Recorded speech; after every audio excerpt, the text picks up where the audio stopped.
Let's jump to 5A, where the reigning state champs are going to be at home this week. They're going to be hosting a really good Mishawaka team. What do you see as being the biggest keys in this game? Because Snider, man, they went to Goshen, and first half was a little dicey. Then second quarter, you started to see them pull away, and the second half they outscored a good 11th-ranked Goshen team 28-0 in the second half. What do they have to do against Mishawaka? I think it comes down to the defense in this game. Mishawaka really loves that grinded out. 4 yards here, 5 yards here. We talked about time of possession for Homestead. That's what Mishawaka likes to do, keep the ball away from teams that may have more skill than them. They're great at doing it and really execute what they do very well. And Snider just has to be patient defensively and offensively, particularly defensively, keep everything in front of them and stop Mishawaka from running the ball, because if you let them, they will take 3, 4, 5 yards of play and be perfectly happy with it. When you take a look at it on paper, Snider's obviously undefeated, and Mishawaka comes in with the 2 losses, but those losses are to Cathedral and to Penn. Those are 2 decent teams. Those are teams. I don't know how Snider would do faring those teams, but if they played Snider, let's say Snider might win one of those, might lose both of them, might win both of them. Yeah. But certainly those are tough opponents to lose to. So is this game closer, I think, than many people would think if they just looked on paper, or just kind of the feel around the game? I mean, are these teams matching up a little bit better than maybe people are giving them credit for? Yeah, no doubt. I think earlier in the season we felt Snider's road back to state was relatively easy, but it is shaping up to be very difficult. Mishawaka, a tremendous team, potentially Westfield next week that you have to play. Those are 2 of the best teams in the North, regardless of class, that Snider's going to have to beat.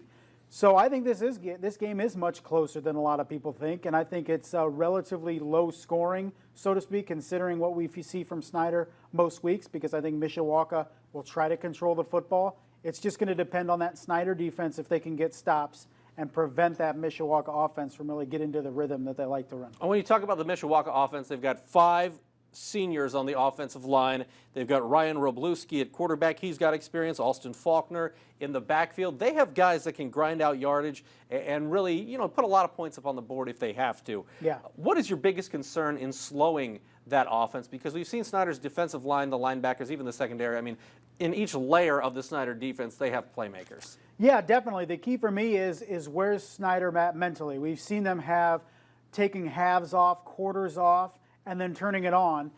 You are at the point of the season where if you take a first quarter off, a first half off, you may not have enough time to get back into it and play well. We saw it against DeWanger where they struggled early on.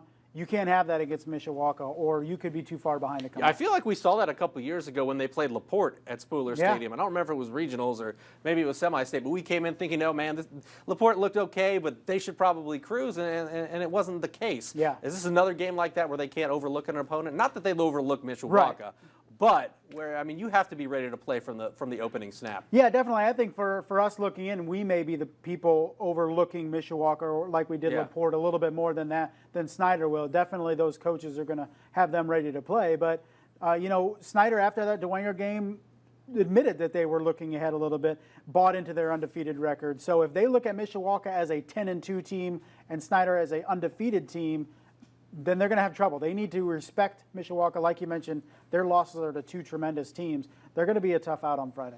Money Woods goes over 100 yards last week. Christian Covington goes over 100 yards last week. And Matt Kippenhammer scores on a 97-yard kickoff return. Why do you kick to him? Yeah, he caught a touchdown pass and had a rushing touchdown. I mean, their main guys got involved and had big games last week against Goshen. Definitely, that's what it takes in the playoffs. You need your big guys to come up big. And I still say Michael Hoppert's going to have to come up big either this game, semi-state, or state championship game. One of these games, it may be Friday, where Mishawaka is really able to contain that running game, and they're going to have to go vertical to win a game.